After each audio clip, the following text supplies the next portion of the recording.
Hello friends, welcome to my new video. आप सभी का स्वागत है मेरी को नई प्यारी सी वीडियो में। राधे राधे सभी को, जय श्री राम, जय माता दी। गाइस, कैसे हैं आप लोग? आई होप आप सभी अच्छे होंगे। जैसा कि आप अभी जानते हैं कि अरियारी में बाधा देवी की शादी हो चुकी है और उनकी विदाई भी हो चुकी है। उनकी शादी का टॉपिक कितना ट्रेंडिंग चल रहा है और उन्होंने सारे रिचुअल्स, मतलब जितनी भी रस्में थी सारी उन्होंने टीवी के जैसे की है। अरियारी के लोग सभी, मतलब जितने भी यूट्यूबर्स हैं वो सब लोग अपने आप को सेलिब्रिटी समझ रहे हैं, पर ये नहीं जानते कि जो जिसकी वजह से फेमस हुए हैं और जितने भी यूट्यूबर्स थे अरियारी के, जो शिवानी दीदी की वजह से फेमस हुए थे। शिवानी दीदी ने जानबूझ के फेमस नहीं किया था, उन्होंने सबको अच्छा ही दिखाया था। पर अब किसी को क्या पता कौन आगे जाके कैसा होगा। उन लोगों की भी हालत बहुत ख़राब हो चुकी है क्योंकि उनकी वीडियोस को कोई नहीं देख रहा, इसलिए सब लोग कभी राधा देवी को, और राधा देवी ने इन सभी के साथ किया बहुत बड़ा धोखा। तो आप इस वीडियो में आगे तक बने रहिए, हम इन्हीं सब बातों पर बात करने वाले हैं।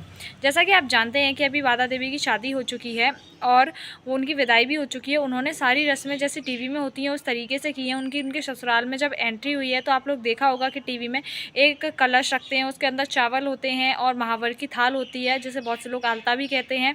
उसको रखकर दुल्हन अपने पैरों से गिराती है, फिर पैरों को छपाती है, फिर आगे जाके अपने पैरों के छाप देती है। उसके बाद अंगूठी वाली रस्म होती है। अंगूठी वाली रस्म तो चलो हर जगह होने लगी है, पर उन्होंने अपनी सारी जो रिचुअल्स हैं वो किए हैं। और चावल फेंकने वाला, और इनकी शादी जहाँ तक मुझे लगता है पहले हो चुकी है, कई बार हो चुकी है। ऐसा काफ़ी लोग बोल रहे हैं कि इनकी शादी कई बार हो चुकी है। इस बात की मुझे क्लियरिटी नहीं है इनकी शादी कितनी बार हुई है, तो आपको अगर पता है तो कमेंट सेक्शन में ज़रूर बताइएगा।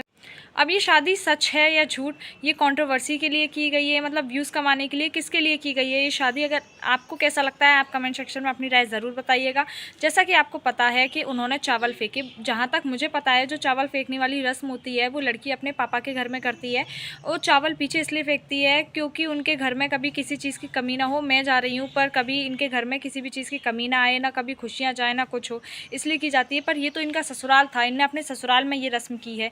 और चावल गिराकर आलता, मतलब जो सारी नई है। अब सब लोग अपने आप को यूट्यूबर सेलिब्रिटी समझने लगे हैं। ये सब लोग सोच रहे हैं कि जितने बड़े सेलिब्रिटी होते हैं हम सेलिब्रिटी हैं, हमें सेलिब्रिटी जैसा ट्रीट करो। और सारी चीज़ें आपने देखी, अंगूठी वाली रस्म, और देखा ये कुछ चीज़ आपको अजीब लगी होगी। इनके पिताजी इनके साथ हैं, जैसे कि आपने देखा ही है उस वीडियो में वो दिख रहे हैं। और इनकी एक बुआ जी आई हैं शादी में, तो उन्होंने बोला उनके हस्बैंड से, जिसने शादी हुई है उसके साथ, जिस लड़के के साथ, उनसे बोला कि हमारी बेटी को तुम अच्छे से रखोगे, मारोगे पीटोगे तो नहीं। तो उस लड़के का जवाब सुन के मैं हैरान हूँ। भाई, इतना अजीब जवाब कौन दे सकता है? अभी तुम्हारी शादी हुई है और तुम इस तरीके का जवाब दे रही हो कि अगर पिटने वाले काम करेगी तो मारपीट भी की जाएगी। ये कोई जवाब होता है? और हमारी बेटी को खुश रखना, तुम्हारे घर वाले कुछ ना कहें तो हमारी, मुझे लगता है यहाँ पर कि ये लड़का अपनी, मतलब घर वालों की मर्ज़ी से शादी नहीं कर रहा, क्योंकि कोई भी घर वाला नहीं चाहेगा कि मेरा बेटा इतनी बड़ी, अपनी एज से बड़ी लड़की से शादी करे और ये सारी चीज़ें अपनी लड़की से एज से शादी करे और वो शादी कर रहा है। मुझे यहाँ पर लगता है कि वो यूट्यूब के पैसों के लिए शादी कर रहा है, क्योंकि राधा अच्छी खासी यूट्यूबर है, मतलब पैसा कमा लेती है यूट्यूब से अच्छा खासा। राधा देवी जो है हमारी, वो अच्छा खासा यूट्यूब से पैसा कमा लेती हैं।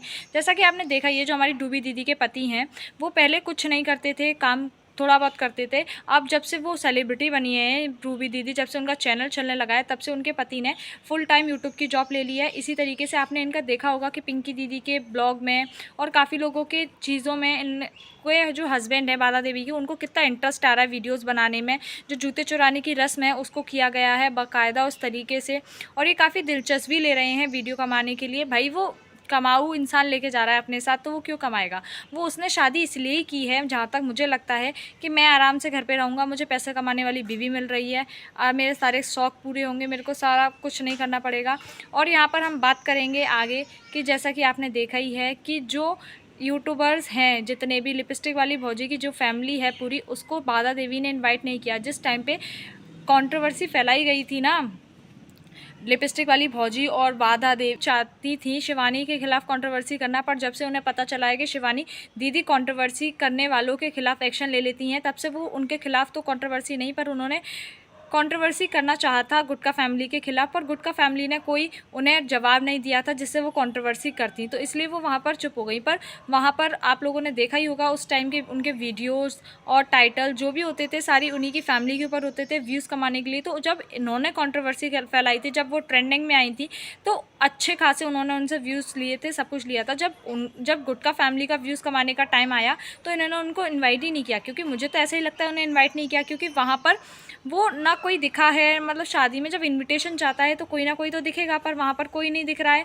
और जो लिपस्टिक वाली भौजी की दौरानी है बात, आधा आधा नाम है उनका, जैसा कि आप लोगों ने देखा ही है और पब्लिक ने उन्हें आधा नाम दिया है। उन्होंने उनका थंबनेल लेकर, मतलब उनका थंबनेल लगाकर, बाधा देवी का थंबनेल लगाकर, टाइटल लगाकर व्यूज़ छापे हैं वहाँ पर। वो काफ़ी स्मार्ट निकली, वहाँ पर व्यूज़ छापे और उसमें दिखाया है कि हम क्यों जाना पड़ा हमें राधा देवी के घर, और वहाँ पर ऐसा कुछ नहीं है जैसा कि आप देख सकते हैं। तो मतलब, और इस जगह पर मोटू भैया हैं और एक यूट्यूबर बहुत फेमस हैं अरियारी की, शिवानी दीदी को छोड़कर। और जो मोटू भैया हैं उनको भी बुलाया गया, वो नए कपड़े पहनकर उसमें गए हैं। और वो भी वहाँ पर किस लिए गए हैं, वो भी वहाँ पर सिर्फ इसलिए ही गए हैं जिससे उन्हें व्यूज़ मिले, उनके व्यूज़ आए, उनके पैसे छपे, इसलिए। क्योंकि इस टाइम का अरियारी का सबसे ट्रेंडिंग टॉपिक है बाधा देवी की शादी। बाधा देवी की, मतलब मैंने शादियाँ देखी हैं, किसी के साथ अगर ऐसा कुछ हादसा हो जाता है, किसी के हस्बैंड ख़त्म हो जाते हैं, उसकी दूसरी शादी की जाती है, तो वो शादी को बहुत आराम से, बहुत सादे तरीके से की जाता है, इतना धूमधाम से, इतनी सारी रिचुअल्स नहीं होती, सीधे सिंपल जयमाला करवाई जाती है, उसके बाद उनकी शादी कर दी जाती है। और पर यहाँ पर तो आप देख सकते हैं कि पूरे रिचुअल कितने धूमधाम से शादी की गई है, सारी चीज़ें। अब आगे के बारे में हम बात करेंगे, तब तक के इस ब्लॉग को एंड करती हूँ। Like, comment, share and subscribe the channel for the more new videos. Thank you for watching. आप इस चैनल को सब्सक्राइब कीजिएगा और बेल आइकन को क्लिक कीजिएगा, जिससे आपको जल्द से जल्द इस चैनल की नोटिफिकेशन मिले और न्यू वीडियोज़ आएँ।